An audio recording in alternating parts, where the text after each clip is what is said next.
마태복음 13장에는 7가지의 비유가 나와 있습니다. 주님께서 천국은 마치라고 말씀하시면서 7가지의 비유를 하셨는데, 천국의 7비유다 그렇게 얘기를 합니다. 주일날 오후에 우리가 예수님의 생애를 공부하면서 지금은 이제 주님이 가르치신 비유의 말씀을 이제 이 7비유뿐 아니라 천국의 7비유뿐 아니라 그 외에도 성경에 많은 주님이 가르치신 비유의 말씀들이 있기 때문에 오후 시간에 생각을 하게 되겠습니다.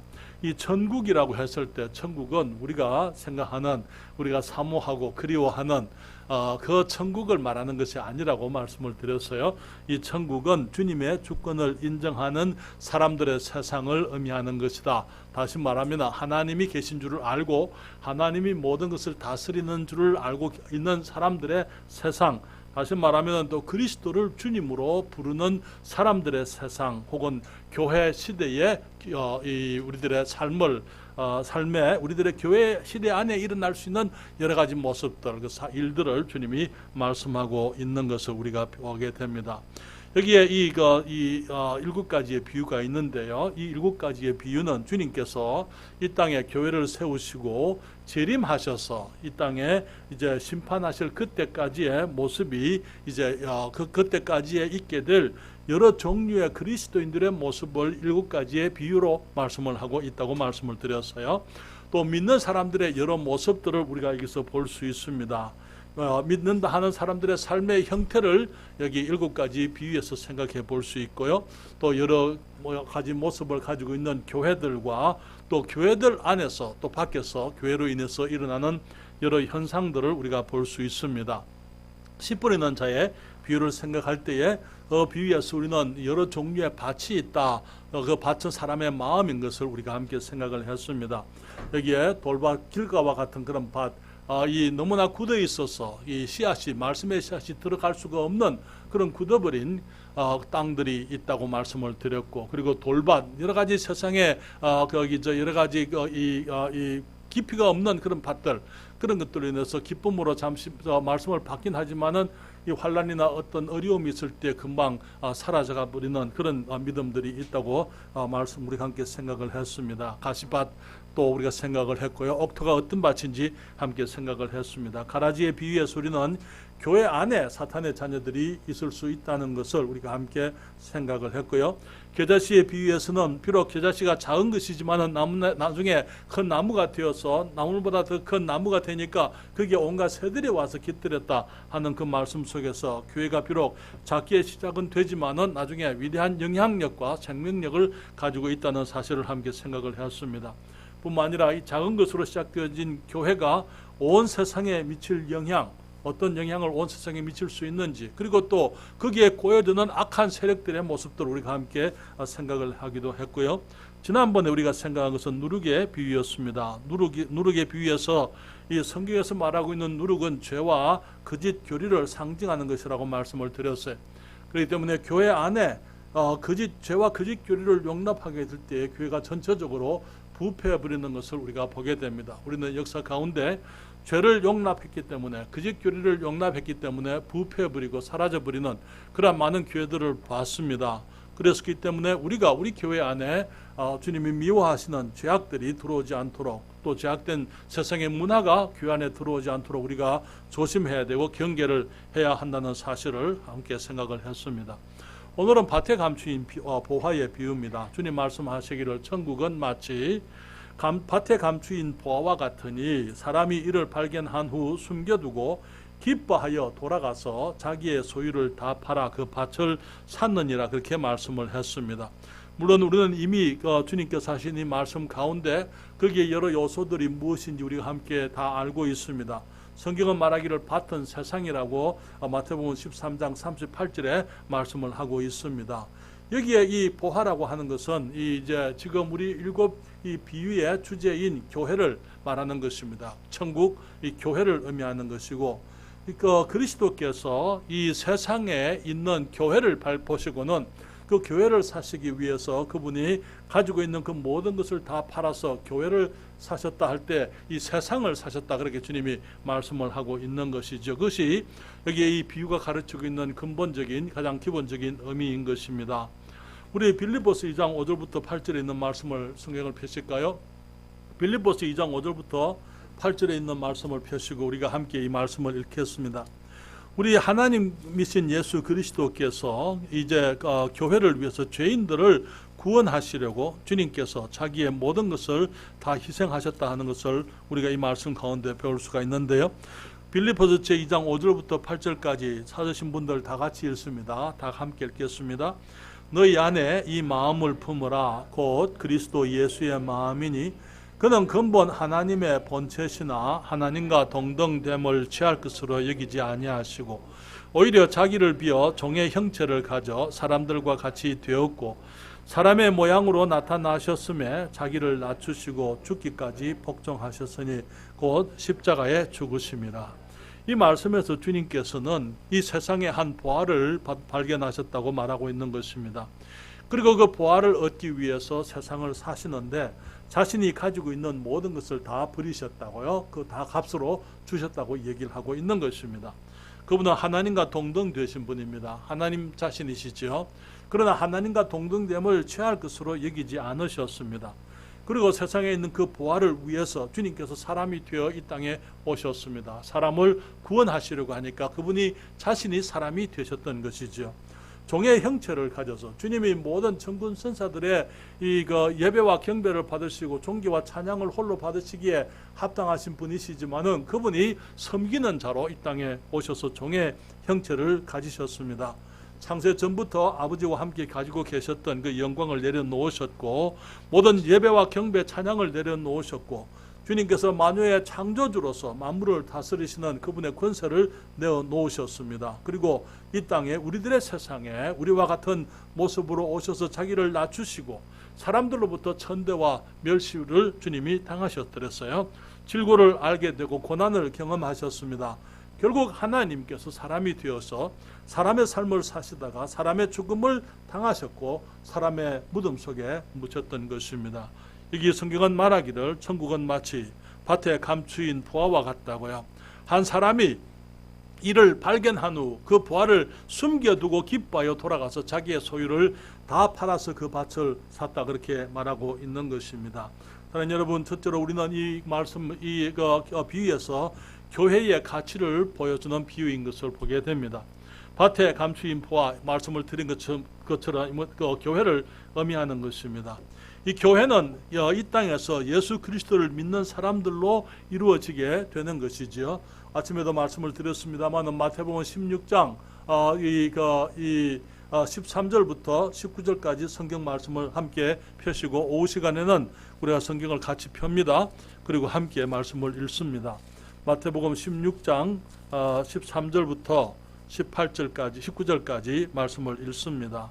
13절에 성경이 말합니다. 예수께서 가이사라 빌립보 지방에 이르러 제자들에게 물어 가라사대 사람이 인자를 누구라 하느냐 가로되 더러는 침례 요한 더러는 엘리야 어떤 이는 예레미야나 선지자 중에 하나라 하나이다. 가라사대 너희는 나를 누구라 하느냐 시몬 베드로가 대답하여 가로되 주는 그리스도시요 살아계신 하나님의 아들이시니이다. 예수께서 대답하여 가라사대 바 요나 시몬아 네가 복이 있도다. 이를 내게 알게 하니는 혈육이 아니요 하늘에 계신 내 아버지시니라. 또 내가 내게 이르노니 너는 베드로라. 내가 이 반석 위에 내 교회를 세우리니 음부의 권세가 이기지 못하리라. 내가 천국 열쇠를 내게 주리니 내가 땅에서 무엇이든지 매면 하늘에서도 매일 것이요 내가 땅에서 무엇이든지 풀면 하늘에서도 풀리리라 하시고. 사랑하는 여러분, 주님께서 내 교회를 세우시겠다고 주님이 선언했을 때에 주님이 선언하신 시점이 언제였습니까? 아침에 말씀을 드린 것처럼 사람들의 입에서부터 처음으로 예수 그리스도에 대한 믿음의 고백을 주님이 들으셨어요. 주님께서 베드로에게 제자들에게 너희는 나를 누구로 하느냐 그렇게 물었을 때에 베드로가 말하기를 주는 그리스도시요 살아계신 하나님의 아들이십니다. 주님께서 바 요나 시몬아 네가 복이 있다 말씀하시고 너는 베드로라. 내가 이 반석 위에 내 교회를 세우리니 음부의 권세가 이기지 못하리라 그렇게 말씀했을 때에 우리는 그동안 교회에 대해서 생각을 하면서 이제 거기서 말하는 반석은 예수님 자신을 얘기하는 줄 우리가 잘 알고 있습니다. 주님께서 베드로라 말씀을 했을 때 베드로는 여기에 이 베드로가 믿음의 고백을 한 사람을 의미하는 것, 페트로스라는 것, 이 반석은 페트라지만은 페트라 위에다가 페트로스를 가지고 주님께서 주님의 교회를 세우신다고 말씀을 하고 있는 거예요. 그렇기 때문에 이제 믿음의 고백을 한 사람들을 가지고 이 베드로부터 시작해서 주님께서 이제 믿음의 고백을 한 이 모든 믿는 사람들을 가지고 주님께서 주님의 교회를 세워 가신다 말씀을 하고 있는 것입니다. 그래서 이 교회 시대, 지금 이제 그때부터 우리 주님이 재림하실 때까지를 교회 시대라 이렇게 얘기를 하는데, 이제 이 교회를 주님께서 역사 가운데서 새로운 교회들이 사람들이 가는 곳마다 개척되게 하시고 세워지게 하시고, 또 이제 사람들이 이제 여러 가지 이제 이유들 때문에 변화들이 오게 될 때 어떤 교회들은 사라지기도 했습니다. 여러분, 터키에 가면은 요한계시록에서 말하는 7교회, 아시아의 7교회에 대해서 거기 자리들이 있어요. 지금도 그 유적들은 있습니다만 교회는 없습니다. 왜냐하면 그 당시에는 이 성경 기록들, 그 당시에는 그 지방에 이 수많은 사람들이 사는 도시들이 있었지만은 지금은 사람들이 살지 않는 곳이기 때문에 교회들이 그곳에 있을 수가 없는 것입니다. 여러 가지 이유 때문에 교회들이 세워지기도 하고 또 이제 없어지기도 하지만은 주님께서 지금 우리 이 세종 땅에 우리들에게 금강성서 침례 교회를 주님이 세워주셨습니다. 주님께서 우리 교회가 여기 주님 말씀하시기를 이 천국은 마치 밭에 감추인 보화와 같으니 사람이 그것을 발견하고는 숨겨두고 자기의 모든 소유를 다 팔아서 그 밭을 샀다 그렇게 말씀을 했을 때에 주님께서 지금 이 세종 땅에 있는 우리 금강성서 침례 교회를 주님께서 세워가시면서 교회를 얼마나 귀하게 보시느냐 그 말에, 이 지역에 주님께서 교회를 이루어가기 원하시는데 이제 이 지역에 있는 사람들을 통해서 하나님이 기뻐하시는 존귀한 교회를 이제 세우기 위해서 예수 그리스도 우리 주님께서 모든 것을 다 투자해서 주님께서 교회를 세우시는 것, 교회를 사시는 것을 말해주고 있는 것입니다. 여러분, 성경은 말하기를 교회가 그리스도의 신부라고 말하고 있어요. 맞습니까? 교회는 그리스도의 신부입니다. 근데 여기 요한계시록 21장 2절 말씀을 한번 보시겠습니까? 요한계시록 21장 2절 말씀입니다. 글자가 너무 작은가 보니까 여러분 그 글자가 보이세요? 예, 요한계시록 21장 2절 말씀. 거기에 성경의 말하기를 우리 거기 누가 읽어 주시겠어요? 지혜자매 한번 읽어 주실래요?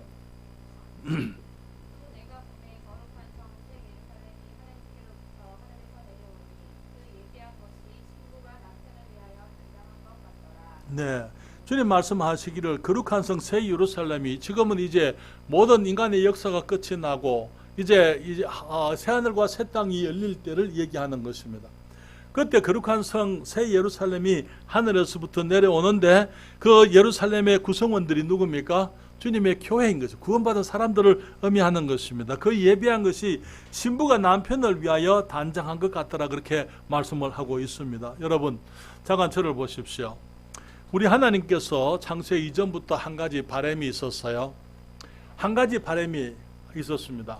그것이 무엇이냐면은 이 아들 예수 그리스도 삼위일체 하나님, 성부, 성자, 성령께서 한 하나님이시지만은 성부 하나님과 성자 하나님과 성령 하나님 삼위로 존재하시죠. 이 세 분이 한 분인 것을 우리가 잘 알고 있습니다. 그런데 이 성자 하나님의 한 가지 바람은 무엇이냐면은 성부 하나님의 바람은 성자 하나님이 신부를 가지는 것입니다. 그것이 우리 하나님께서 역사 가운데 지금 모든 것들을 운영하시고 모든 것들을 이제 진행하시는 방향인 것이죠. 역사의 마지막은 어떻게 됩니까? 지금은 우리 예수 그리스도 안에서 구원받은 사람들이 나중에 주님을 만나게 되고 공중에서 주님을 뵙게 되고 우리들이 이 땅에서 천년 왕국을 이제 통해서 우리가 왕노릇하게 되지만 그것이 궁극적인 게 아니에요. 궁극적인 것은 그의 아들 예수 그리스도 우리 주 예수님께서 아들 하나님께서 이 반려자 영원한 반려자 신부를 얻는 것, 그것이 하나님께서 영원 전부터 바라던 계획이었던 것입니다. 그렇기 때문에 이것을 우리가 성경에서 하나의 상징으로 볼 수 있는 그림이 있어요. 여러분, 창세기 2장 말씀을 펴실까요? 창세기 2장.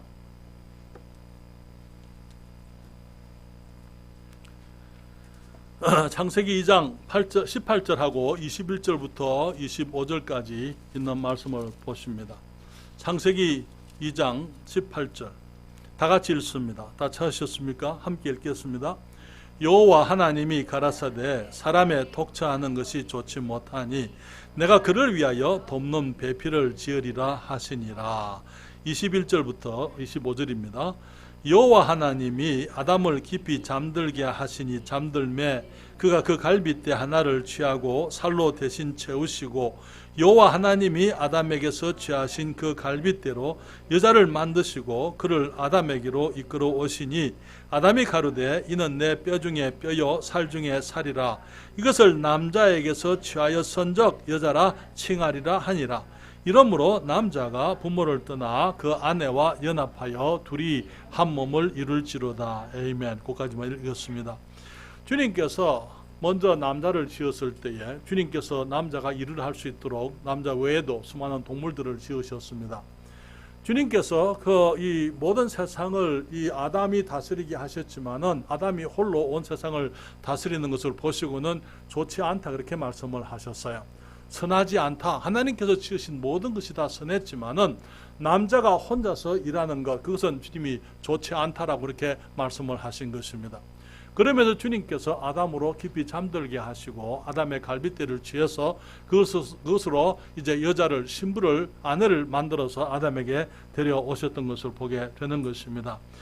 하나님께서 아담이 잠들게 하시고 아담의 갈빗대에서부터 갈빗대를 취해서 거기서 이제 여자를 만드셨던 것처럼 예수 그리스도가 이 땅에 왔을 때에 주님께서 아담이 잠들었던 것처럼 주님도 잠드셨던 것을 보게 됩니다. 그리고 아담의 갈빗대 옆구리에 상처를 입으시고 갈빗대로 여자를 만들었던 것처럼 예수님께서도 옆구리에 상처를 입으셨어요. 그리고 그 피를 흘리시게 되므로 그것을 통해서 주님께서 이제 교회가 그리스도의 신부가 있게 하신 것을 보게 되는 것입니다. 그렇기 때문에 우리는 이 하나님께서 이 교회를 얼마나 귀하게 보시는지, 교회를 위해서 주님께서 모든 것을 다 희생하시고 기꺼이 정말 이 자기의 모든 것을 다 투자해서 교회를 이제 가져오시려고, 그래서 그의 아들 예수 그리스도가 영원한 신부를 얻게 되기를 원했던 것을 보게 되는 것입니다. 여기 요한복음 3장 29절에 보게 되면은 침례 요한이 그렇게 말을 합니다. 여기에 신부를 취하는 자는 신랑이나 서서 신랑의 음성을 듣는 친구가 크게 기뻐하나니 나는 이러한 기쁨에 충만하였노라 그렇게 얘기했어요. 여기에 이 침례 요한은 사람들이 침례 요한이 광야에서 침례를 주게 될 때에 혹시 침례 요한이 그리스도인가 그렇게 했을 때에 침례 요한은 자신이 그리스도가 아니라 말하고 자기 뒤에 오시는 분이 따로 있다 그렇게 얘기했어요. 자기보다 먼저 계신 분. 그게 다시 말하면은 침례 요한은 예수님이 누군지 알았어요. 침례 요한이 먼저 태어났습니까? 예수님이 먼저 태어났습니까? 침례 요한이 얼마나 먼저 태어났습니까? 6개월 먼저 태어났어요. 그런데 침례 요한이 말하기를 내 뒤에 오시는 분이 나보다 앞선 것은 나보다 먼저 계심이라 그렇게 얘기를 했어요. 다시 말해 침례 요한은 예수님께서 자기보다 6개월 뒤에 태어났지만은 그 전부터 자기는 이 땅에 태어나면서 존재가 시작이 됐지만은 예수님은 이 땅에 오시기 전부터 계시던 하나님이신 것을 그가 알고 있었던 것을 우리가 그의 말을 통해서 보는 거죠. 그가 말하기를 이 신부를 취하는 자는 신랑이다. 그래서 이 신랑의 음성을 듣는 친구가 기뻐한다. 여러분 거기 결혼식 가시게 되면은 신부가 입장하고 신랑이 입장하고 신부가 입장할 때 두 사람에게 가장 귀한 일이죠. 그렇잖아요. 주인공은 두 사람이잖아요. 그렇지만 누가 기뻐합니까? 하객들이, 친구들이 다 기뻐하는 거예요. 그렇죠. 여기에 침례 요한이 말하기를 나는 그러한 기쁨, 나는 신부가 아니고 신랑이 아니고 내가 그리스도가 아니고 내가 주인공은 아니지만은 그러나 나는 주인공 곁에서 들러리로서 내가 그것을 함께 기뻐하는 자다. 그는 그렇게 이야기했던 것을 보는 것입니다. 여기서 말하는 신부는 바로 교회를 의미하는 것이고 신랑은 예수 그리스도를 의미하는 것이었어요. 그렇기 때문에 침례 요한의 일은 이제 사람들이 죄를 회개하고 침례를 받고 하나님께로 돌아오게 하고 예수님께로 돌아오게 만드는 그것을 이 침례 요한이 기뻐했던 것을 보게 됩니다. 여러분, 침례 요한이 예수님의 사회 가운데 끼친 영향들, 이 침례 요한이 미리 사람 와서 침례를 베풀고 회개의 침례를 베풀 때 사람들이 회개하고 돌아와서 예수님이 오실 때에 예수님을 맞이할 준비를 했지만은 실제로 침례 요한의 제자들이 예수님의 제자들이 됐던 것을 보게 됩니다. 적어도 두 사람, 안드레와 요한이 침례 요한의 제자였더랬어요. 그러나 그들이 나중에 예수님의 제자가 되어서 예수님을 따라서 이제 이 복음을 전하게 됐던 것입니다. 사도 바울도 그렇게 얘기를 했어요. 고린도 후서 11장 2절에 누가 읽어 주십시오. 고린도 후서 11장 2절 누가 읽어 주시겠어요? 컨스를 강자매님 읽어 주시겠습니까? 고린도후서 11장 2절입니다. 앞에 성경 구절이 나와 있습니다. 찾아서 읽어 주시겠습니다.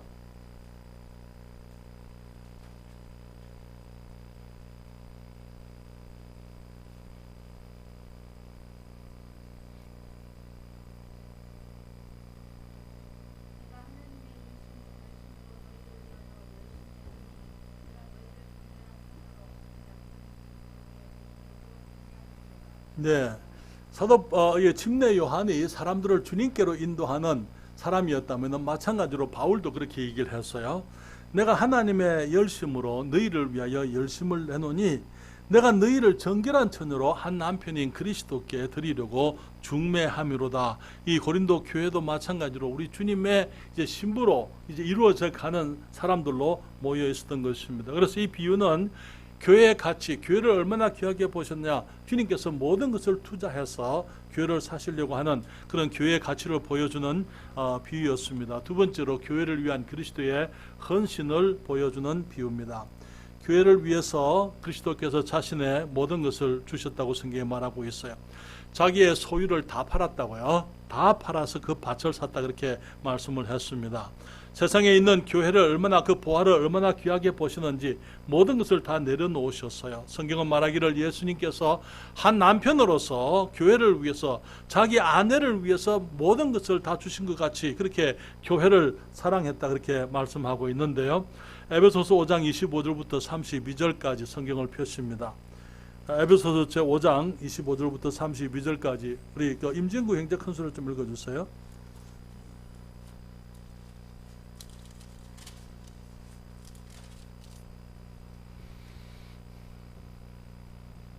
예, 32절까지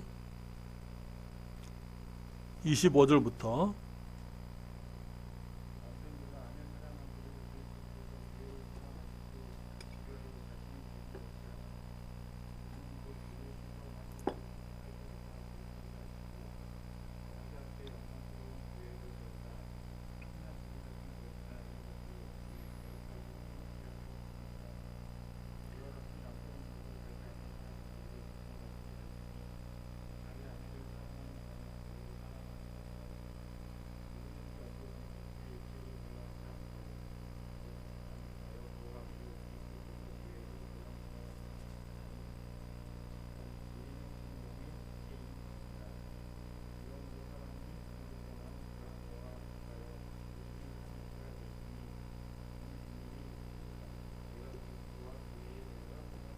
네, 고맙습니다.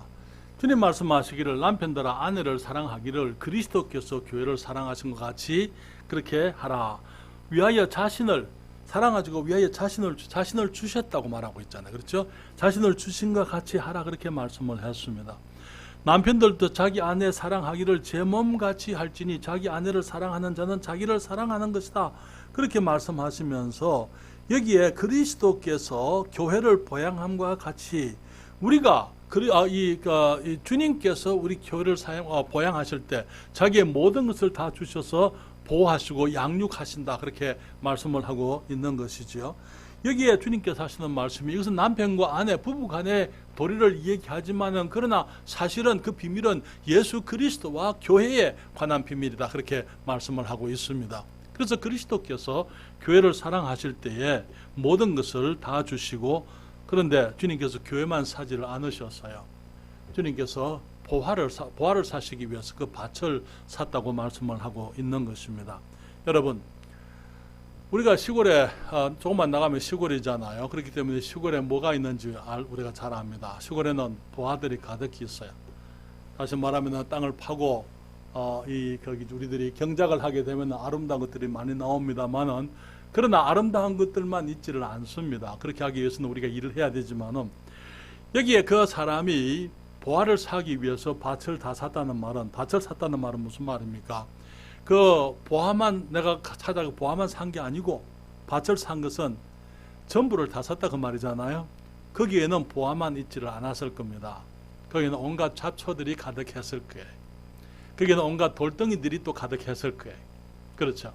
거기는 온갖 짐승들이 사람들이 보면은 그 싫어할 수밖에 없는 그런 짐승들, 그런 이 흉측한 것들, 더러운 것들, 온갖 쓰레기들, 그런 것들이 그 밭에 가득했을 거예요. 그런데 이 사람이 가서 보화를 보고는 보화를 이제 사기 위해서 그 밭을, 자기의 모든 소유를 다 들여서 이 밭을 샀다고 그렇게 말하고 있는 것이죠. 여러분, 한 가지 말씀을 드릴게요. 예수님께서 값을 지불하실 때에 주님께서는 믿는 사람들만을 위해서 주님이 죽으신 게 아닙니다. 이 세상에 있는 모든 사람들을 위해서 주님이 자기 목숨을 내려놓으셨던 것입니다. 그래서 모든 사람들을 다 사셨어요. 그 말이 모든 사람들이 다 천국에 간다 그 말은 아닙니다. 거기에 예수 그리스도의 은혜를 받아들이고 믿음으로 받아들이는 사람들은 구원을 받아서 교회가 되고 보화가 되지만은, 그러나 주님을 거부하는 사람들은 주님께서 그들을 천국으로 인도할 수가 없는 것입니다. 사랑하는 여러분, 우리가 주님의 나라, 천국, 교회 안에는 좋은 사람들만 있지 않다는 것 우리가 알고 있습니다. 그렇죠? 이 천국의 주님의 나라에 사탄의 아들들, 이 가라지들이 얼마든지 있다는 것이죠. 거기에는 누룩도 있고 온갖 잘못된 사람들이 있다는 것입니다. 넘어지게 하는 것들이 있고 실족해 하는 것들이 있습니다. 믿지 않는 사람들도 그 교회 안에 있을 뿐 아니라 주님을 배반하는 사람들도 있고 주님을 반대하는 사람들도 있습니다. 주님께서 이 모든 사람들을 다 사랑하셨어요. 그리고 주님께서 자기 생명을 내려놓으실 때에 믿지 않는 사람들, 주님을 반대하는 사람들의 죄까지도 주님이 홀로 다 담당하시고 주님이 피를 흘리셨다 하고 우리는 성경에서 그것을 알고 있습니다. 사랑하는 여러분, 주님이 십자가에 가는 것을 누가 제가 이걸 또 올려줬어야 되는데, 그렇죠? 첫째로 주님께서 교회를 위해서 모든 걸 다 주셨는데요. 그 다음에 세상에 보화만을 사지 않았다 그렇게 말씀을 했습니다. 밭을 다 샀다고요. 그리고 세 번째로는 사탄은 예수님께서 십자가에 가는 것을 원치 않았기 때문에 예수님을 유혹했더랬어요. 여러분, 예수님이 세상에 오신 이유가 뭡니까? 세상을 주님께로 회복하고 이제 그 보화를 얻으시려고 주님이 오셨잖아요. 그렇죠? 예수님께서 침례를 받으시고 이제는 주님께서 이제 그리스도로서 우리의 구세주로서의 주님의 이 자격이 확정이 되어져야 됩니다. 다시 말하면 그분이 우리의 구세주가 되실 만한 자격이 이제 증명이 되어야 되는데, 그것을 위해서 예수님께서 시험을 받으셨어요. 그래서 그 시험을 이김으로써 그분이 이제는 우리의 구세주로서 죄 없는 하나님의 아들로서 우리의 구원자로서의 일을 시작하실 수가 있었던 것이죠. 그때 우리는 예수님께서 광야에서 몇 가지 시험 받았습니까? 몇 가지입니까? 세 가지. 그렇죠. 그 중에 세 번째가 어떤 것이었습니까? 마태복음에 의하게 되면은 여기에 사탄이 예수님을 지극히 높은 산 위에 데리고 갔습니다. 그렇죠? 마태복음 4장 8절부터 10절까지 있는 말씀입니다. 거기에서 마귀가 또 그를 데리고 지극히 높은 산으로 가서 천하 만국과 그 영광을 보여주며 가로되 만일 내게 엎드려 경배하면 이 모든 것을 내게 주리라. 이에 예수께서 말씀하시되 사탄아 물러가라, 기록되었으되 주 너의 하나님께 경배하고 다만 그를 섬기라 하였느니라. 여러분, 주님께서 세상에 있는 영혼들 우리를 구원하시려고 주님이 오셨습니다. 그렇죠? 사탄이 말하기를 네가 만약에 사람들을 다시 다 찾기를 원하면은, 하나님이 에덴 동산에서 잃어버린 그 영혼들을 다시 찾기를 원한다면은 내게 절만해라. 내가 다 주겠다 그렇게 얘기한 거예요. 십자가에 갈 것 없이, 거기서 죽을 것 없이 그냥 내게 절만하면은 다 주겠다고 그렇게 주님 앞에 이 사탄이 유혹을 했더랬어요. 그때 주님, 이 사탄이 감히 하나님께 절을 받고자 했던 거예요. 그렇잖아요. 마치 오늘날 이 어린 아이들을 유기해 가가지고 아이들을 인질로 잡고는 그 부모를 이제 협박하고 그 부모에게서부터 이 인질범들이 원하는 것을 이제 얻으려고 하는 것처럼, 여기 이 사탄이 사람들을, 우리 인간들, 우리 영혼들을 이 인질로 붙들고는 하나님께, 예수님께 협박하면서 하는 말이, 십자가에 갈 것 없이 그냥 절만 해라 그렇게 얘기를 했던 것이죠. 그때 주님께서 주 너의 하나님께 경배하고 다만 그를 섬기라 하였느니라. 그래서 주님께서 타협지 아니하시고 주님께서 모든 것을 다 들여서 자기 생명까지도 주님이 지불하시면서 우리를 구원하시고자 했던 것을 보게 되는 것입니다. 그래서 여기 주님께서는 사람을 얻기 위해서, 신부를 얻으시기 위해서, 교회를 위해서 십자가의 길을 기꺼이 가셨던 것이죠. 여러분, 많은 사람들이 값없는 이 섬김, 정말 하나님께서 은혜로 우리를 구원하셨기 때문에, 그래서 값없이 우리를 구원해 주셨기 때문에 이제도 우리도 값없이 주님을 섬길 수 있을 것처럼 얘기하는 사람들이 너무나 많아요. 하나님께서 값없이 우리를 구원해 주셨으니까, 하나님은 선하시고 좋으신 분이니까, 하나님은 사랑이 넘치시는 분이니까 우리가 이 세상에서 주님을 아무렇게나 섬겨도 괜찮을 것처럼, 사랑하는 여러분, 우리가 주님을 값없이 섬길 수는 없어요. 구원은 값없이 받을 수가 있습니다. 그러나 섬기는 것은 값없이 섬길 수가 없는 거예요. 그렇잖아요. 다윗이 거기 이 아라우나의 타작마당에 이제 하나님께 제사 드리기 위해서 갔을 때에 이 아라우나가 임금님이 오셨으니까 타작마당 드리겠습니다. 여기에 이 주님께 제사 지내기 위해서 뗄 나무도 여기에 있고 소도 있으니까 다 가져가십시오. 다 알아서 쓰십시오. 그때 다윗이 말하기를 내가 하나님을 값없이는 내가 섬기지 않겠다. 그리고는 값을 주고 그것을 다 사서 하나님께 희생을 드렸던 것을 보게 되는 것입니다. 사랑하는 여러분, 주님께서 우리를 위해서 자기 자신을 다 주셨기 때문에 우리는 값없이 구원은 받았습니다. 그러나 섬김은 값없이 되는 게 아니에요. 우리가 기꺼이 우리의 것을 주님께 드려서 주님을 섬겨야만 되는 것입니다. 그것이 세 번째 비유의 의미입니다. 교회의 참된 가치를 발견한 사람들의 그리스도인들의 비유라는 것이죠. 사랑하는 여러분, 사람들은 참된 가치를 찾아서 인생을 살고 있습니다. 우리가 인생을 출발할 때 자신이 생각하는 참된 가치를 위해서 사는 것이죠. 내게 있어서 내 인생을 가장 보람되게 하는 것이 무엇인지 그것을 찾고 그것을 위해서 살아가는 것을 보게 되는 것입니다. 그랬을 때에 우리는 이제 그 귀한 가치를 위해서 우리가 기꺼이 덜 가치스러운 것, 내가 덜 귀하다고 생각하는 것을 기꺼이 희생할 수가 있는 것이죠. 전에 구원받기 전에 저도 이제 어렸지만은 나름대로의 어떤 생각을, 나는 무엇을 위해서 살고 싶다는 그런 것이 있었더랬어요. 그렇지만 예수님을 알게 되니까, 예수님을 발견한 이후에 주님의 뜻, 주님을 위해서 사는 것이 가장 귀한 것임을 알게 되었더랬어요. 그래서 그 모든 것들을 다 버려버리고 이제 주님 안에서 찾은 고상한 삶을 위해서 나의 삶을 드리게 되었습니다. 많은 경우에 여러분 저를 보십시오. 하나님을 섬길 때 우리는 우리의 것을 드리니까 희생한다 생각을 하거든요. 그러나 주님께 내 것을 드려서 섬기는 사람들이 깨닫는 것은요, 내가 드리는 것보다도 주님이 돌려주시는 것이 훨씬 더 크고 존귀하고 너무나 아름답고 복되다 하는 것입니다. 내가 어렸을 때 가졌던 그 작은 꿈을 기꺼이 포기하고 우리 주님의 영광을 위해서, 주님의 복음을 위해서 살겠다고 결정했을 때에 삶을 통해서 주님께서 내게 주신 그 축복이라는 것은 세상에서는 감히 생각할 수도 없는 엄청난 축복들이 주님을 위해서 주님의 뜻 안에서 살아가면서 발견하게 되는 것이죠. 내가 실제로 나는 희생한다고 생각을 하지만은, 그러나 내가 희생한다고 생각했던 것은 주님이 주신 것에 비하면은 전혀 아무것도 아닌 것을 보게 되는 것입니다. 우리가 정말 그리스도 안에서 가치 있는 삶을 살고자 할 때에 기꺼이 작은 것들을 우리가 희생할 수 있어요. 그런데 작은 것들을 희생했다고 생각하지만은, 그러나 우리 주님께서 우리에게 주시는 보상은 너무나 엄청나고 큰 것입니다. 사랑하는 여러분, 그리스도인의 삶의 밭에는 보화와 함께 온갖 못된 것들이 있다고 말씀을 드립니다. 여러분, 시간이 좀 지났기 때문에 제가 빨리 마치기 위해서 말씀을 좀 줄이도록 하겠습니다.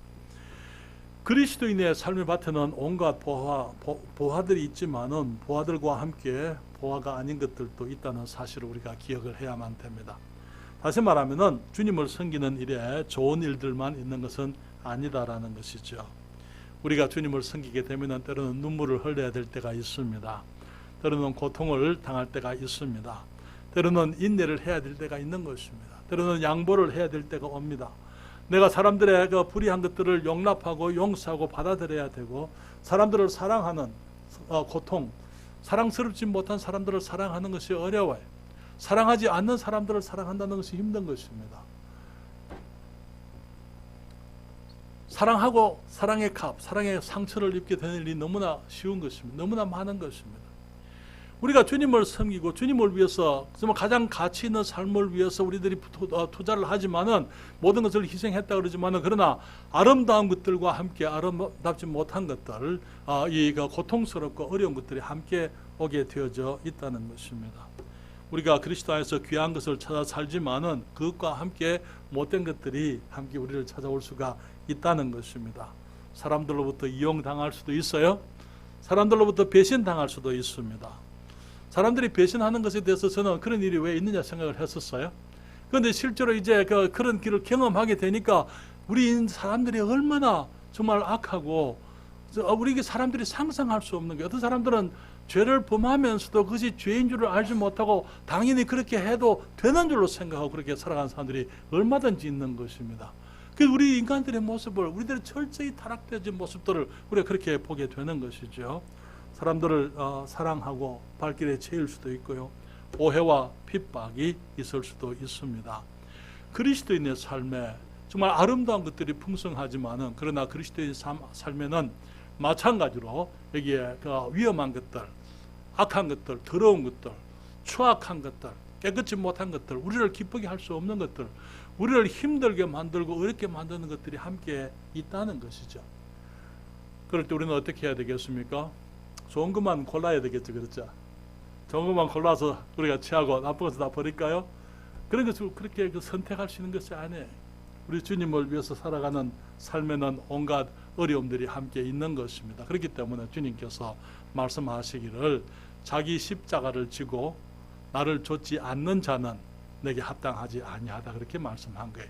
주님을 좇는 것이 귀하고 존귀한 삶이지만은, 그러나 거기에 마찬가지로 우리 주님이 십자가를 져야 했던 것처럼 우리들도 십자가를 져야 할 것들이 있게 되는 것입니다. 밭에 감추인 보화의 비유는 교회에 관한 비유라고 말씀을 드렸어요.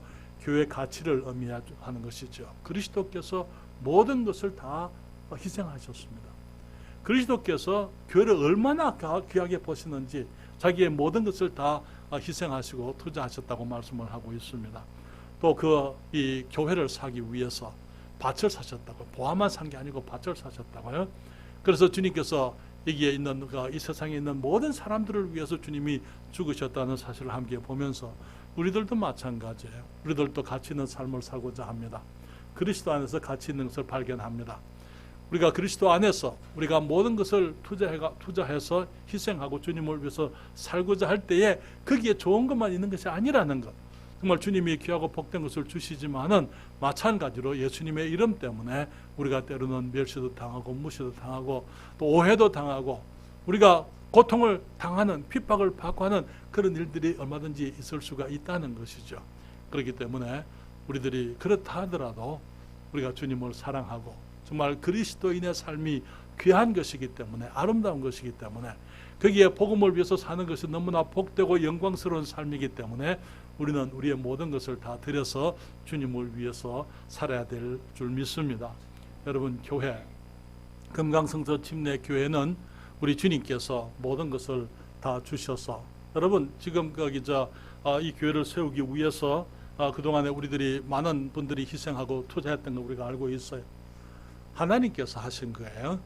물론 주님께서 저희들을 이곳에 보내셔서 교회가 개척되게 하시지만은 우리가 이미 아는 것처럼 우리가 뭘 가지고 와서 개척한 거 아니잖아요. 우리들이 가지고는 아무것도 없었더랬어요.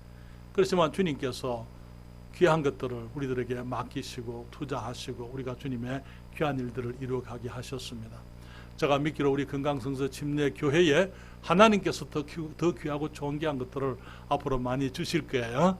그리고 이 세종에 정말 하나님이 기뻐하시는 존귀한 교회를 세우셔서 이 교회를 통해서 더 많은 교회들을 주님이 개척되게 하시기를 제가 기대하고 또 기대하고 기도하고 있습니다. 주님께서 이 존귀한 일, 하나님의 영광스러운 일을 위해서 여러분들과 함께 주님의 이 영광을 위해 일할 수 있도록 허락하신 것을 감사드립니다.